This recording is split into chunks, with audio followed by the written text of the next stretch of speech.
जातात तू बाटला दाबाला लाखवा मारले म्हातारी मग पैसे मागले आता दोन्ही हातात किंवा लाखवा मारले पैसे घेशील त्याच्या हातात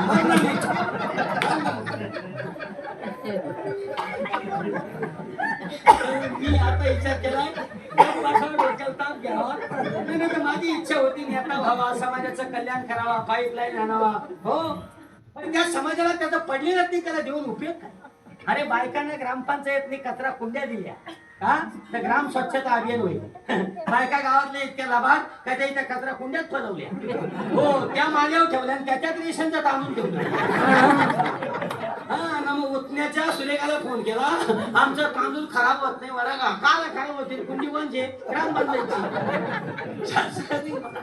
त्याच्यामुळे कधी कधी असं वाटतं ज्या समाजाला विचार घेण्याची दानत त्या समाजामध्ये विचार पेरू नये तुम्ही पहा विवेकानंद कलकत्ता सोडला विवेकानंदांनी अमेरिकेला गेले त्यांना प्रश्न विचारला विवेकानंदांना विवेकानंद ज्या मातीत तुम्ही जन्माला आले त्या मातीत तुम्ही का विचार तुमचे पेरले नाही तर विवेकानंद म्हणतात की ज्या मातीत मी जन्माला आलो त्या मातीला माझी किंमत नाही तिथे विचार करू आता आमच्या गावातल्या म्हाताऱ्या मला कैले हात मारतात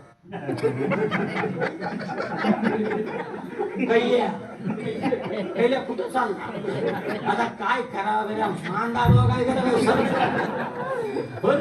लोक मला हबो कैलास महाराज जाऊ दे असू दे त्या कधी म्हाताऱ्या पत्र्या येतात कारण त्याने घरात कोणी विचारले हो त्या एका दिवशी कॅलेंडर मध्ये 4 दिवस अगोदर पाहत्या 10-12 जणी येत्या 100 असं काढून देता लगेच खुश कल्याण होणार तुला हो तुला माहिती आहे आता मी सगळी म्हातारी पतारीच जमा करणार त्यांना गुरुकुलात बोलवणार एक बाटली रगात काढणार त्या उल्हासनगरला ऐकणार तरुण मुलं कीर्तनाकडे यायला तयार नाही ना तरुण मुलं यायला तयार नाही तरुण मुलं कीर्तनाकडे हिंदूंची वळायला तयार नाहीये लहान लेकरं हरिपाठाकडे वळायला हिंदूंची तयार नाहीयेत आणि जर असं जर झालं ना तर भविष्याच्या काळामध्ये हिंदू नावाचा धर्म या भारताच्या नकाशात शिल्लक राहणार नाही का राहू दे 50 देश मुसलमानांचे किती देश 50 आणि अख्खी पृथ्वी ख्रिश्चन लोकांची आपला एकही हिंदू देश नाही या भारताच्या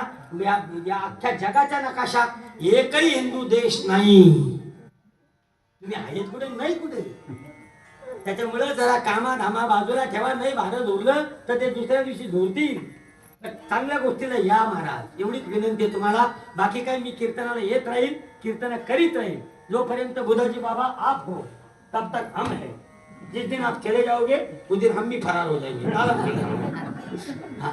मला मुद्दा सांगायचा आहे का हरीच तू फक्त मला 9 वाजले बरोबर सांग 9ला 5 कमी आहेत का किती आहेत 5च कमी आहेत ना 9 वाजता बरोबर आपण संपलो तर मलाही जायचे उद्या सप्त्याची तयारी करायची बोले ते तिकडे मांडवाला पळून गेला असेल त्याला उठवायला नाही कोण हो आणि ते पक्का बातम्या इकडे मशीन लावून देतात ना ती साजूला पर्यंत आवाज वारवाजा कोणी बाबानी का बाबाच्या बापाने त्याच करून सुपारी घेतात का तुम्ही काय करा परिस्थिती हो ना काय काही लोकांना सांगा ना आवाज वाढवते ते असं रोख होता आमच्या अरे मग तुला पोट भरता धंदा नाही हो मग आवाज वाढव तू तुला आवाज वाढवासाठी तर केलाय की नाही तुला पैसे देतात का लोक आम्हाला कधी पैसे देतात आम्ही बिंबिया द्याटापासून देतो बरोबर की खरी हा काय करणे जास्त पैसे देत बघा बरं सप्तक लावतील का हो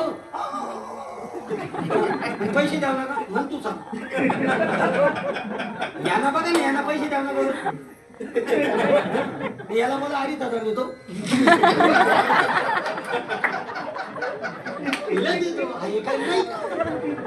हो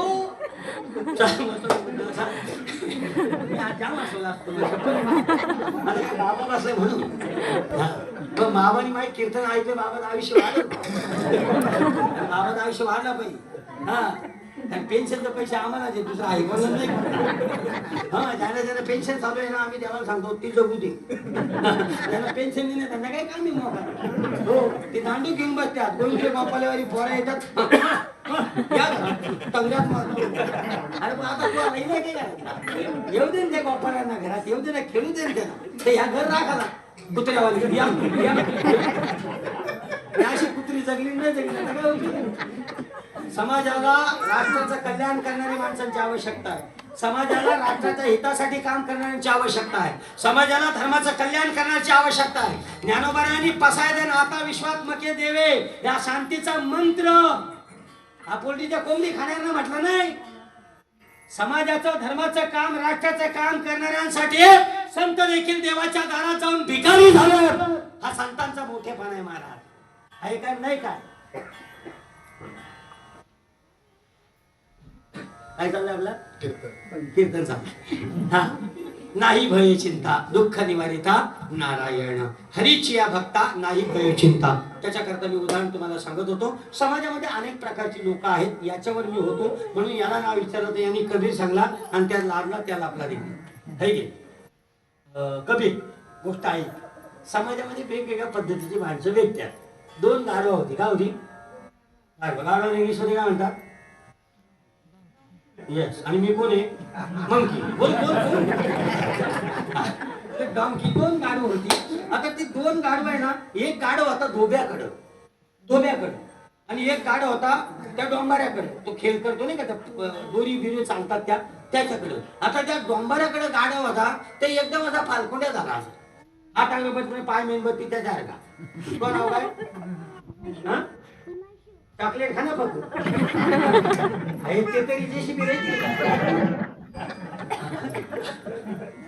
हिमांशू व्हेरी गुड हिमांशू आहे.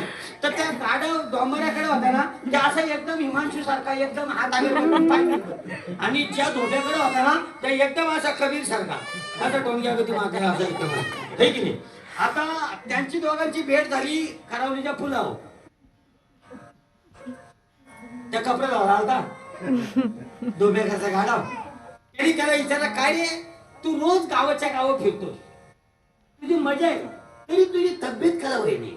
मी समाजातल्या लोकांची पद्धत सांगतो बरं. विविध थराचे लोक असतात आणि त्यांनी सांगितलं मी बघ फक्त नदीवर कपडे घेऊन येतो आणि मी एकदम असा मजबूत आहे. काय कारण काय तो म्हणतो काय नाही आम्ही खेळ करत जातो डोंबाऱ्याचा खळेगाव नडगाव असा आणि त्या डोंबाऱ्याची जी पोरगी आहे ना ती अशी दोरीवर चालत असते नाही का काठी घेऊन चालतात ती. तर तिचा बाप तिला खालून म्हणत असतो गंगे जर पडलीस तर तुझा लगीन गाढवाशी लावून दे.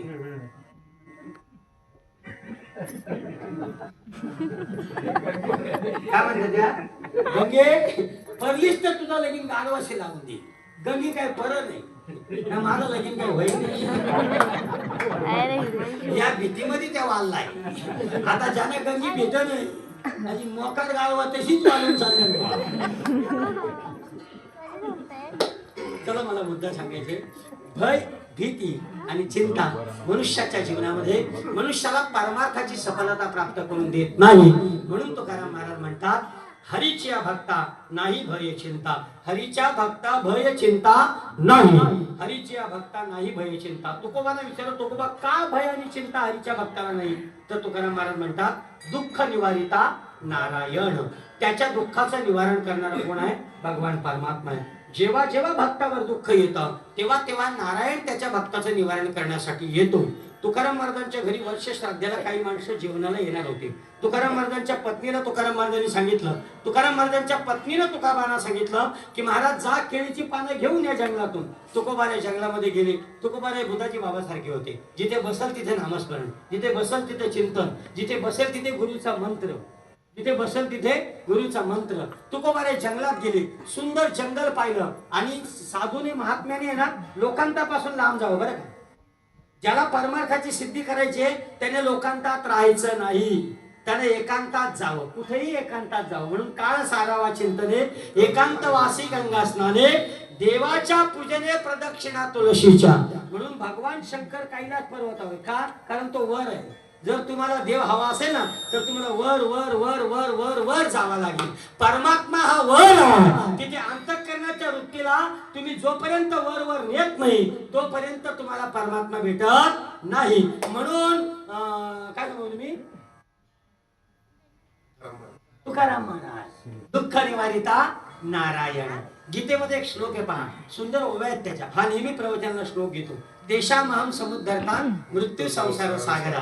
त्याच्यावर भाष्य करताना ज्ञानोबारे किती सुंदर बोललेत बघा. ज्ञानोबारे म्हणतात की माझे जे भक्त आहेत ना, या संसाराच्या भय आणि चिंतेच्या समुद्रामध्ये जेव्हा गटांगळ्या खातात, आणि वाक्य किती सुंदर वापरलंय पहा ज्ञानोबारांनी, की भवसिंधूचे नि माझे. ज्ञानोबाराय सांगतात भवसिंधूचे नि माझे, म्हणजे भीतीचा समुद्र, भवाचा समुद्र, जन्म मृत्यूचा समुद्र जेव्हा खवळतो, भवसिंधूचे नि माझे कवनाशी धाकून उपजे. ज्ञानोबाराय सांगतात भीती कोणाला वाटणार नाही, पण पुढे शब्द वापरतात ते तर माझे की भीती हाना. तिथे जर माझे भक्त असतील आणि ते जर घाबरत असतील तर किती सुंदर वापर. नामाच्या सहस्रवरी, देव म्हणतो नामाच्या सहस्रवरी, माझ्या नामाच्या शेकडो नावा मी तयार करतो. नामाच्या सहस्र म्हणजे 100, शेकडो, सहस्रवरी नावा या अवधारी, त्या नावा मी तयार करतो. सदुनिया संसारी, आणि त्या भवसिंधूच्या समुद्राच्या किनाऱ्यावर सजवून ठेवतो. आणि तारकू जहालो, आणि मी स्वतः त्या नावेचा नावाडी होतो. आणि माझ्या हरीच्या दासाला भवसागराच्या संसारातून मी त्याला स्वतः तारून नेतो. तुम्हाला सांगा, ज्याचा पाठीराखा परमात्मा आहे त्या हरीच्या दासाला भीती असेल का? त्या हरीच्या दासाला चिंता असेल काय? म्हणून तुकोबा सांगतात हरीची दासा नाही भय चिंता. तुकोबाई का? दुःख निवारिता नारायण, त्याचं दुःख निवारण करणारा नारायण आहे. साधं उदाहरण सांगतो. तुकोबांच्या खरी वर्ष श्राद्धेला माणसं जेवायला येणार होती, पाहुणे येणार होती. तुकोबांच्या पत्नीनं सांगितलं जा जंगलातून केळीची पानं आणा. तुकोबा गेले, एकांत पाहिला, सुंदर अरण्य पाहिलं, निश्चिम शांतता पाहिली. आणि तुकोबारांनी चिपळ्या काढल्या आणि नामस्मरण करायला सुरुवात केली. दुपार झाली, धनी अजून येत नाही अशी वाट पाहत आमची माता घरी आहे. आणि तुकोबा परमात्म्याच्या चिंतनात तल्लीन आहे. इकडे पंढरीच्या पांडुरंगाला काळजी वाटली. तो रुक्मिणीला म्हणू लागला, रुक्मिणी अगं तुकोबा माझं भजन करतोय, पण त्याच्या घरी सगळ्यात मोठं आनंदाचा उत्सव आहे, त्याच्या पितरांची शांती आहे. आणि तुकोबा इकडे माझं भजन करतो, तिकडे जाईल कोण? रुक्मिणीने टोनपा मारला. बायका नेहमी टोनपा मारतात, नेहमी टोनपा. रातचे कोणताही फोन येऊ, कोणता फोन येऊ, आपण बोलू ना बँकेत, अरे गप ना, बँकेचा फोन असू शकतो ना. हा, रुक्मिणी मातेने टोनपा मारला, तुमचा भक्त तुम्ही बघून घ्या, मला काही सांगू नका. पांडुरंगाने विचार केला आता मला इथे थांबून फायदा नाही. इकडे तुकोबा जंगलामध्ये भक्ती करतायत, पांडुरंगाचं ध्यान करतायत. आणि इकडे पंढरीचा पांडुरंग तुकोबाऱ्यांचा वेश घेऊन तुकोबाच्या घरी केळीच्या पाण्याचा गठ्ठा घेऊन आलाय. स्वतः स्वयंपाक बनवला पांडुरंगाने. आता देवाने स्वयंपाक बनवला तर मग कमी भारी बनवला असेल. हा, काही माणसं स्वयंपाक पण इतका सुंदर बनवतात ना, काही गावातली त्याच्या स्वयंपाकाची काशी करते. आता बघा ना, स्वयंपाक दिलाय का नाही. आता मी उद्याच्या जेवणाला 25,000 दिले स्वयंपाकाला. किती? 25. तरी 4-5 जण येणार. काय वाटली हो का? लगेच कालता येणार. त्याला निमंत्रण नाही ना, पत्रिका नाही. बरं तो निघून गेला का आणखी गावातला तिसऱ्या येणार. काय वांगी बटाटे शिजत का नाही? बटाटा करणार नाही शिजली. ह्यो काल खाय तिसरा येणार. आणि त्या वांग्याची अशी काशी करणार का? वांगा पत्रावली आला का? त्या वांगा असा पिचाकलेला, त्याच्यावर बटाटा जर असला असं वाटतं वांगा झोपलाय आणि त्याच्या मरे बटाटा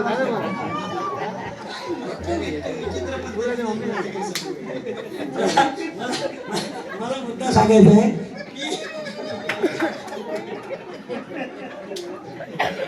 म्हटलं ना, ही आमची कीर्तन येत नाही बघून बघून. हा, तिला अभ्यास करून नाही ना, अभ्यासातला सांगतो खाल्णार पण नाही बोलणार. हो, त्यामुळे आम्ही ग्रंथ असेच बांधून ठेवतो आणि अनुभव आलेल्या लोकांना सांगतो, त्याच्यात जास्त पैसे. आता मला सांगा ना, कुठला कीर्तनकार मागे म्हणतो? हिंदुरीकर का ज्ञानेश्वरी पाठ येतो तो कोण? आता तुमच्या गावात नरगाव गाव समजा पैशावाला असेल आणि त्याची म्हातारी मिली असेल, तर कीर्तन कोणतं ठेवतो?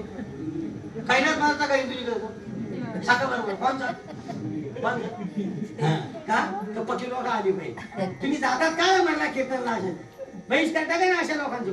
जो करोडपती आणि वारकरी संप्रदायाला वेश्य सरकार स्वतःच्या अंगणात नाचवतो ना, अशा माणसाच्याकडे कीर्तनला जाऊ नका. मी जिंदगीत कधी जात नाही मला. हा, त्याला काय वाटतं माहितीये का? मी अशी कीर्तनं ठेवली मोठी मोठी का लोक आपल्या दाराशी चालत येतात ना, आपली पण भीक मागी टाळ येऊ. असं वाटतं तो तालाचा दोर आहे ना, तोच गळ्यात घालून असा गचका गचका जा ना, ज्ञानेश्वरी पाठ आहे, अशा महात्म्यांच्या कीर्तनाला जा ना. अरे परमात्मा भेटल्याशिवाय राहणार नाही महाराज. किती शोकांतिका ती पहा ना. म्हणून जिथे ज्या वेळी जेव्हा सप्त्याचे घ्या आलं, कोण दाता आलं, दात तिथून माझं कीर्तन पाहिजे, माझं कीर्तन पाहिजे. मग त्याला वाटल तो कीर्तनकार आणायला लागला आणि अख्ख्या गावाची काशी झाली. मी आलो, माझ्या हातातून दोघाही माल टाकले. दशरथ महाराज आला, त्यांच्या हातातून दोघाही माल टाकल्या. शिवाजी आला, त्यांच्या हातातून दोघाही माल टाकला. परेश आला, त्याच्या हातातून दोघाही माल टाकला. आम्ही चौघं घरी गेलो, गाव कुटीत वाचलं एकमेकाला. माझा पंत श्रेष्ठ, तुझा पंत श्रेष्ठ. आणि आपल्या गावागावांच्या काय चाललंय बघा ना तुम्ही. चाललंय का ह्या वलीला त्या वलीला माणसं सप्त्याला जात नाही. त्याला इथं सप्त्याला त्यांच्या त्या वलीचं सप्ताह आहे निघाला मला. अरे पण तू तुझ्या गावातला येता म्हण ना, सांग त्या सांग बघा तुम्ही सांगा. हो त्याला इथं का तू कीर्तन लावलंय नाही, तो आग्र्यांचा सप्ताह आहे. हा तो कुंड्यांचा सप्ताह आहे. चाललंय काय ही परमार्थाची आताची वाट लागली ना, ही वाट केवळ या विचारधारेला लागली. त्याच्याकरता या सगळ्या विचारधाराला खोडून काढायचं असेल तर तुम्ही बंड केलं पाहिजे. आज मी 7 दिवसाचे कीर्तनकार पहा माझ्या सप्त्यात, माझ्या आजच्या उद्यापासूनच्या सप्त्यात सगळे 25 वर्ष ज्ञान ऐकणारे. फक्त स्थानिक महाराज वारिंगे महाराजांनी एक दिला. हा त्याने काय दिलं तर मला दिसतं एकदम दाढी बिडी वाढलेली, एकदम खेडा बिडा भारी, एकदम मोठा बाबा दिसतो. आपल्या ढवलाचा तर आपल्या कोणी ओळखी फोटो बघून लोक येतात. म्हणून मी फोटोच काही काय फोटो चांगला आता हे हारबीर टाकले, हे फोटो काढतात ना, आता वाटतं काय काय म्हणजे त्याने हात टाकला त्या गोरा दिसतात. आणि मी एकदम आमुषाचा सुरुवात आम्ही हरकत नाही. शेवट सांगतो कीर्तन संपवतो. मला मुद्दा सांगायचा आहे की तुकोबाराच्या घरी पांडुरंग परमात्मा स्वतः आला, स्वतः स्वयंपाक बनवला, स्वतः केळीची पानं आणली पांडुरंग परमात्मानी. आणि इकडे तुकोबा बसताय, रामकृष्ण हरी रामकृष्ण हरी रामकृष्ण हरी. 12 वाजले, पाहुणे येऊन जेवून गेले. 4 वाजले, तुकोबाला समाधीचं उत्थान झालं. तुकोबा पाहतात तर काय, हरी हरी आवली रागावेल. धावत धावत मिळालेली केळीची पानं घेऊन आले आणि अंगण्यामध्ये आले. लगेच आवली मातेने चहा आणला. तुकोबा म्हणतात, अरे 4 वाजता आलो, काम नाही केला आणि चहा पाजला, अशी बायको कोणाला भेटायला पाहिजे. ती म्हणते तुम्ही दमला असाल, स्वयंपाक केला होता. तुकोबा म्हणतात, कधी केला स्वयंपाक. ती म्हणते तुम्ही एवढी केलीची पानं आणि महिनाभर खापणार नाही, आता काय घेऊन आले. तू म्हणतात तुकोबा अगं कोणी केला स्वयंपाक. तुकोबा म्हणतात त्याच्या पत्नीला, अगं कोणी आणली केलीची पानं, मी आता आलोय. ती म्हणते मला वेडे बनवता का. अहो तुम्ही 10 वाजता आले, केलीची पानं आणली, अख्ख्या पाहुण्यांना स्वयंपाक बनवला. अरे स्वयंपाक पाहुण्यांनी चाटून चाटून खाल्ला. इतका सुंदर स्वयंपाक तुम्ही बनवता हे आज मला कळलं. तुकोबानी डोळे बंद केले. अरे कोण आला होता. तेव्हा तुकोबाला समाधी लागली आणि त्यांच्या लक्षात आलं दुसरा तिसरा कोणी नव्हता आला, माझा पंढरीचा पांडुरंग माझा वेश करून माझ्या घरी आला होता. तुकोबा डोळे उघडले. आवलीला म्हणतात, आवले अगं किती भाग्यवान आहे तू, जगाचा मालक तुझ्या दारात येऊन सेवा करून गेला.